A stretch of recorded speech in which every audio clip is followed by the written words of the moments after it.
Hello students, welcome to academy. This is Ratnakar sir और आज का हमारा क्लास है रियल एनालिसिस कोर्स का पार्ट 71, जिसमें हम डिस्कस करने वाले हैं रैमन इंटीग्रल्स के ऊपर जो बाकी जो एडवांस प्रॉब्लम्स हैं उनके बारे में। ओके, तो रीमन इंटीग्रल्स के ऊपर हमने इससे पहले और भी 6 पार्ट किया हुआ है। ठीक है, तो वो सब लोग जरूर देखें। उसमें हमने रीमन इंटीग्रल्स के ऊपर बहुत सारे इंपॉर्टेंट क्वेश्चन डिस्कस किए हैं। जो जो इंपॉर्टेंट रिजल्ट्स हैं रीमन इंटीग्रल्स के ऊपर वो सब हमने डिस्कस किए हैं। आज के क्लास में इसी सीरीज को कंटिन्यू करेंगे और डिस्कस करेंगे रीमन इंटीग्रल्स के ऊपर बाकी जो एडवांस प्रॉब्लम्स हैं उनको हम लोग आज डिस्कस करेंगे। ठीक है, और उसके साथ साथ ये देखेंगे कि भाई फंडामेंटल थ्योरम क्या है, what is fundamental theorem of integral calculus, ये भी हम लोग डिस्कस करेंगे। ठीक है, चलो स्टार्ट करते हैं क्वेश्चन नंबर 1 से। पहला क्वेश्चन है आज का,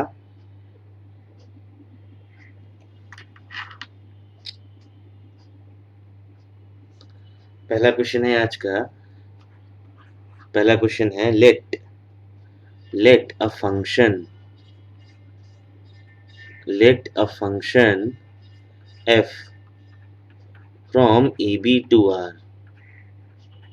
Let a function f from AB to R be integrable on closed and bounded interval AB. Be integrable on this closed and bounded interval AB. Then this function f square, चलो इसको integral हटा दें, then this function f square is also integrable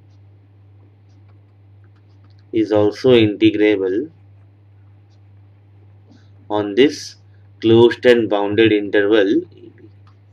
ठीक है, ये हमें proof करना है, ठीक है। कैसे प्रूफ करेंगे चलो देखते हैं इसे कैसे हम लोग प्रूफ करना है। सिंस f जो था वो r इंटीग्रेबल था AB पे, है ना। f जो था वो r इंटीग्रेबल था AB पे, f बाउंडेड होगा, f must be bounded on AB, f must be bounded on AB, है ना। therefore therefore there exists a positive real number, therefore there exists a positive real number k such that mod of fx that is less than or equal to k for all x belonging to AB,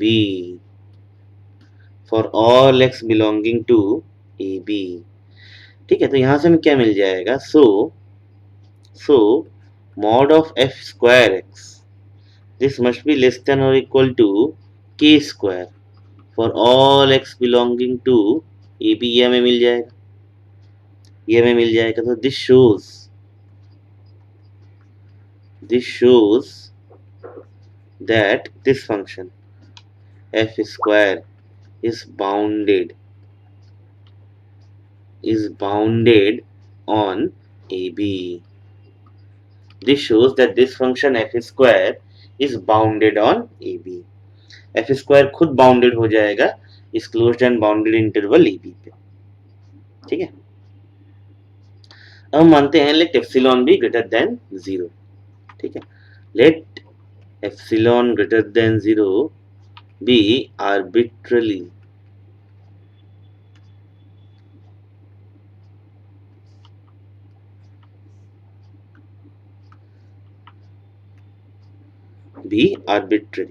है ना। अब क्योंकि f integrable था इस closed and bounded interval AB पे, तो इसका मतलब क्या है, हमें एक ऐसा पार्टीशन मिलेगा जिसके लिए upper Darboux sum minus lower Darboux sum less than epsilon, है ना। since f is integrable since f is integrable on closed and bounded interval ab, हमें क्या पता है, there exists a partition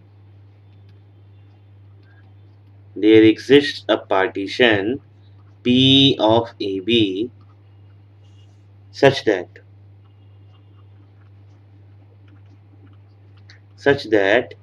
UPF minus LPF, this thing must be less than epsilon.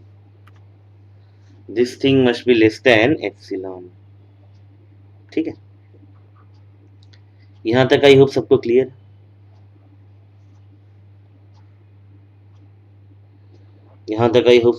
है।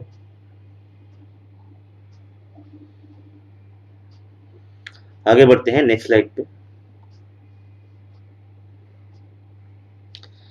मान लेते हैं P कैसा था, ऐसा था देखने में, है ना। लेट P जो पार्टीशन था ऐसा था देखने में, x0, x1, x2 ऐसे करते करते xn तक, where a equal to x0 which is less than x1 less than x2 less than ऐसे करते करते xn तक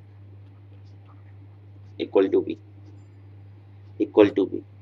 ठीक है, अब मान लेते हैं let capital MR equal to supremum of fx x belongs to this sub interval xr minus 1 to xr, है ना। Small mr equal to infimum of fx, है ना, x belongs to this interval xr minus 1 to xr। ठीक है, उसके साथ साथ हम ये भी मान लेते हैं कि भाई capital MR dash equal to supremum of f square x belongs to this sub interval xr minus 1 to xr, है ना। Small mr dash equal to infimum of f square x कहाँ रहेगा, s रहेगा इस सब इंटरवल xr माइनस 1 से xr के बीच। ठीक है, अब हमें क्या पता है, for any two points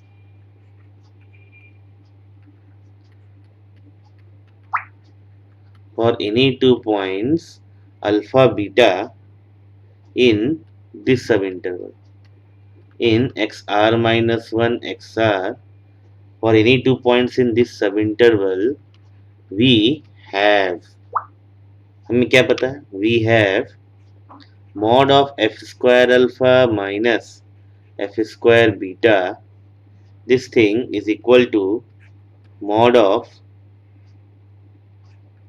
f alpha इसका whole square minus f beta इसका होल स्क्वायर, ये होगा। तो हम अगर a square minus b square का फॉर्मूला लगाएं तो यहाँ से क्या आएगा, ये आएगा f mod of f alpha plus f beta into mod of f alpha minus f beta, ये आएगा।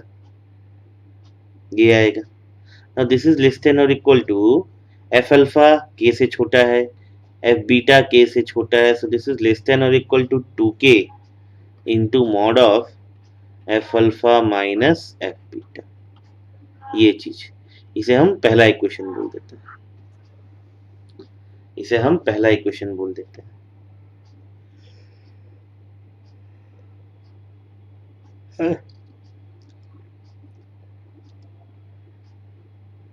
है ना। अब देखो यहाँ पे हम एक रिजल्ट का यूज करेंगे जो हमने लास्ट में भी यूज किया था, लास्ट प्रूफ में भी यूज किया था। ठीक है, हम यहाँ पे एक इंपॉर्टेंट प्रॉपर्टी का यूज करेंगे जो हमने लास्ट रिजल्ट में भी यूज किया था कि भाई अगर कोई S non empty bounded subset है R का, जिसमें supremum of S capital M है और infimum of S small m है, तो एक सेट का supremum mod of x minus Y where X Y belongs to x, इस सेट का सुप्रीमम क्या होगा, capital M minus small m होगा। ठीक है, capital M minus small m होगा।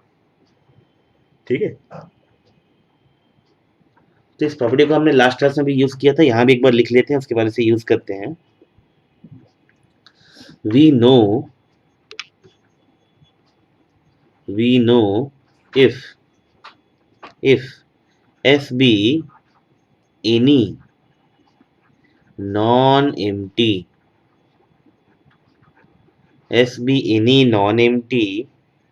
bounded subset of R,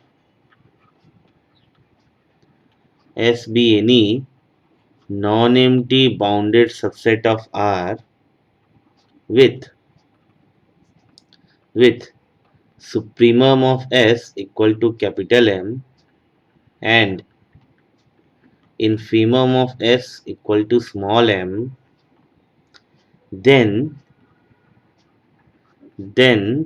the supremum of the set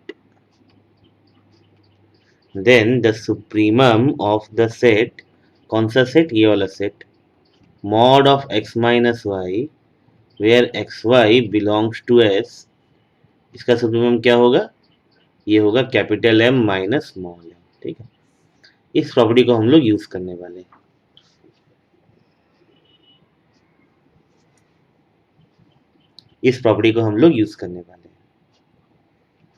ठीक है, अब समझते हैं, सिंस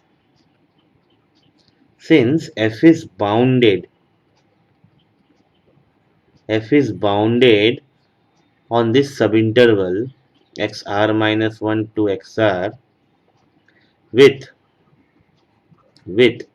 supremum of fx कितना है, as x belongs to xr minus 1 to xr, ये कितना है, capital M R, and infimum of fx कितना है,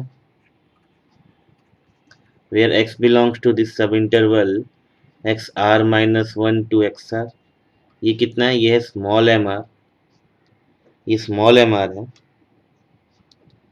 हमें क्या पता है, the supremum of the set,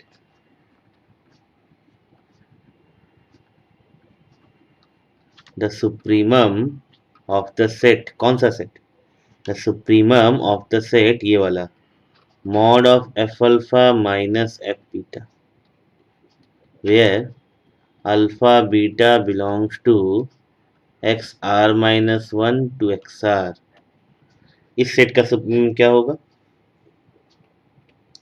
ये होगा capital M R minus small M R, capital M R minus small M R. ठीक है,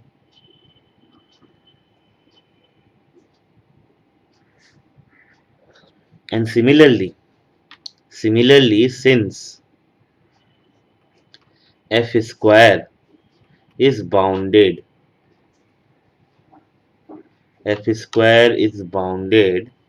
on this subinterval xr minus 1 to xr with supremum of f square x belongs to xr minus 1 to xr, ये कितना है, capital M R dash and infimum of fx, या f square x where x belongs to this subinterval xr minus 1 to xr, ये कितना है, M R dash, ये कितना है, एम आर डैश, इसका मतलब क्या है, the supremum of the set, कौन सा set, the supremum of the set f square alpha minus f square beta where alpha beta belongs to xr minus 1 to xr, इस सेट का supremum क्या होगा, कैपिटल एम आर डैश, ये कितना होगा, capital M R dash minus small M R dash, ये हो जाएगा, है ना, ये कितना होगा, capital M R dash minus small M R dash, ये हो जाएगा। ठीक है, अब फर्स्ट इनइक्वालिटी क्या बोलता था, फर्स्ट इक्वालिटी हमें ये बोल रहा है, लिखते हैं नेक्स्ट स्लाइड पे, it follows from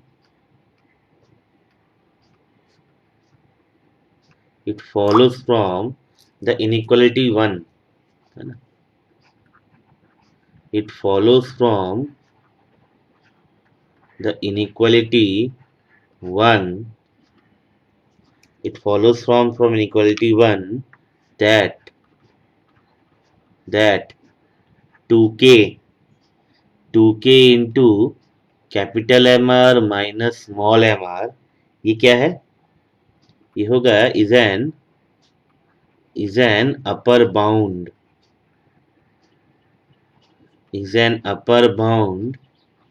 of the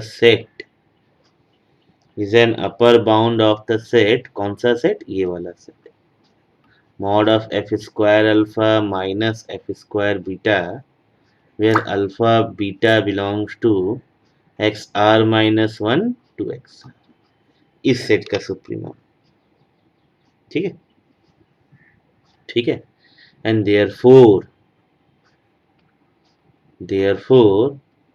capital M R dash minus small M R dash, this is less than or equal to 2k into capital MR minus small mr, है? And this holds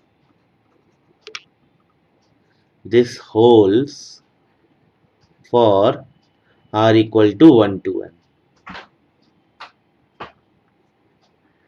This holds for r equal to 1 to n।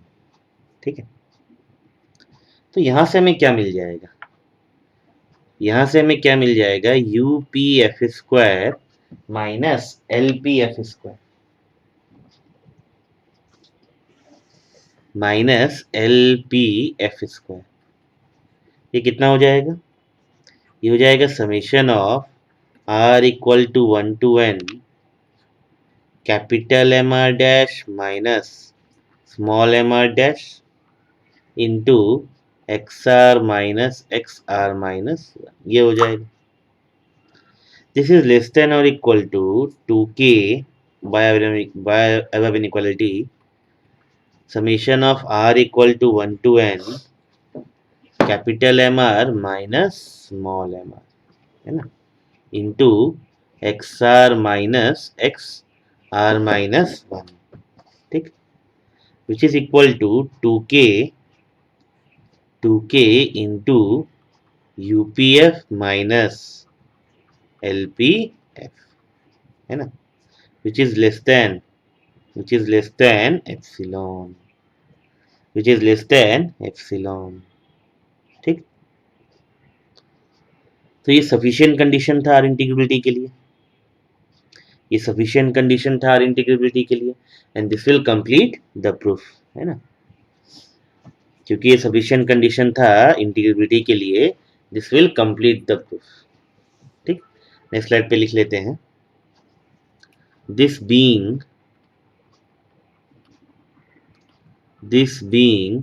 a sufficient condition,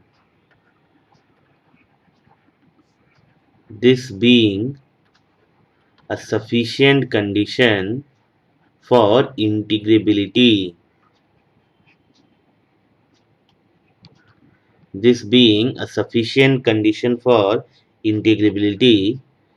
f square is integrable, on this closed and bounded interval AB, and this completes the proof.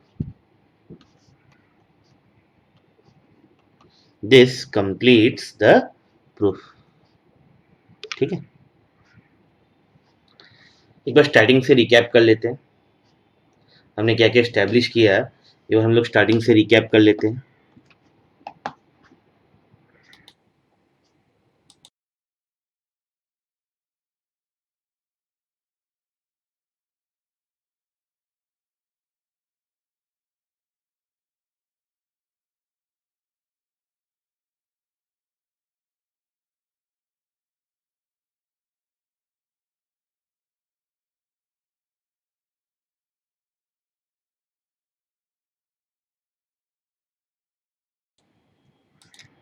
So this was the first slide. ये first slide था.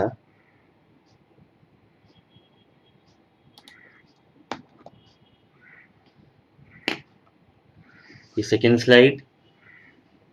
This was the second slide.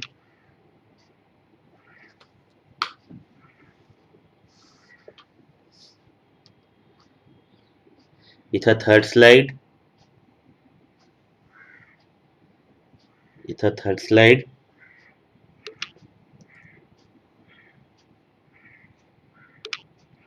ये था fourth slide. This was the fourth slide.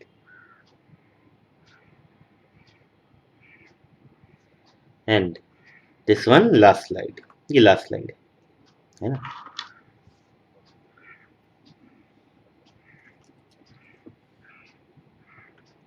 चलिए आगे बढ़ते हैं. अगला question देखते हैं.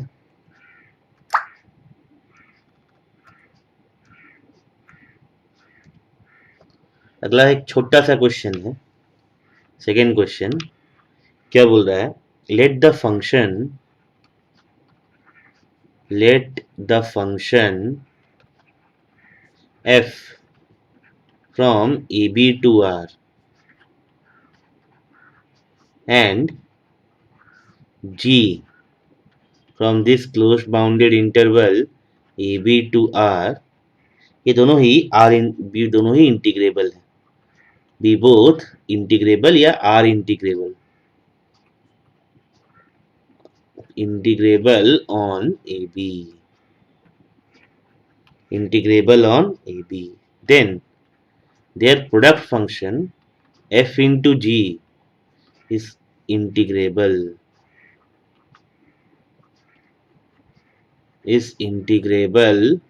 on ab. Then their product function f into g is also integrable on ab.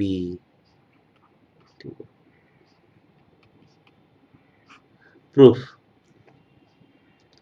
देखते हैं. बड़ा ही छोटा सा 2 लाइन का प्रूफ है.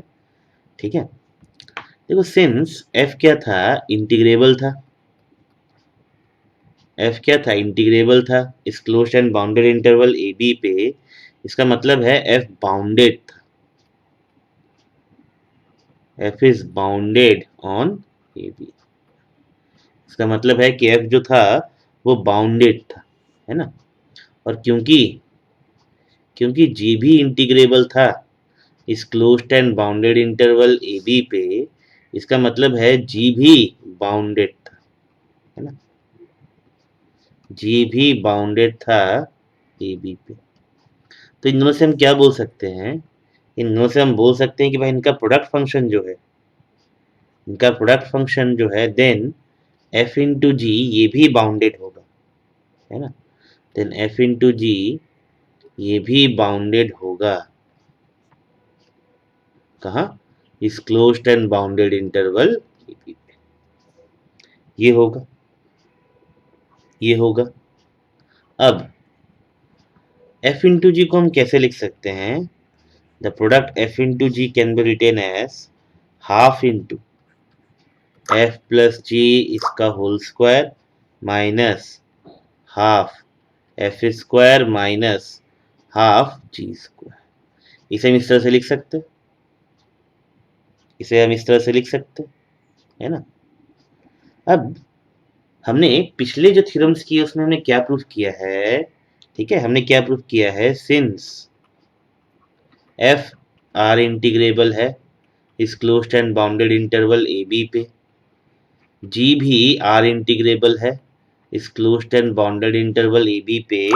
इसका मतलब ये है कि ये वाला function half of f plus G integrable होगा, उसका स्क्वायर भी इंटीग्रेबल होगा, हमने अभी ही प्रूफ किया. और उसके साथ हम कोई प्रोडक्ट कर दें c, वो भी इंटीग्रेबल होगा, ये फंक्शन भी इंटीग्रेबल होगा. ठीक है.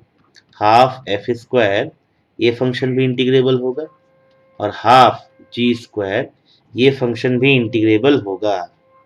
Are all integrable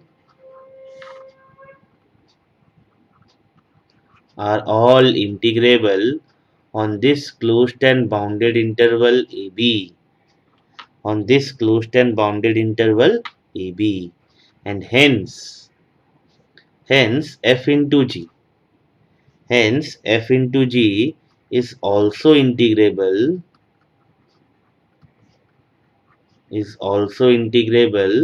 on this closed and bounded interval AB. This completes the proof. दो लाइन का प्रूफ था. This completes the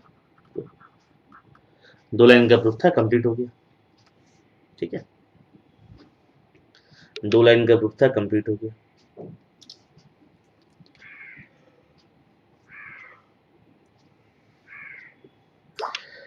ठीक है, तो आज के क्लास के लिए हम इतना ही रखेंगे. इसके बाद का जो टॉपिक है वो हम नेक्स्ट क्लास में कवर करेंगे. तब तक के लिए सभी को थैंक यू सो मच.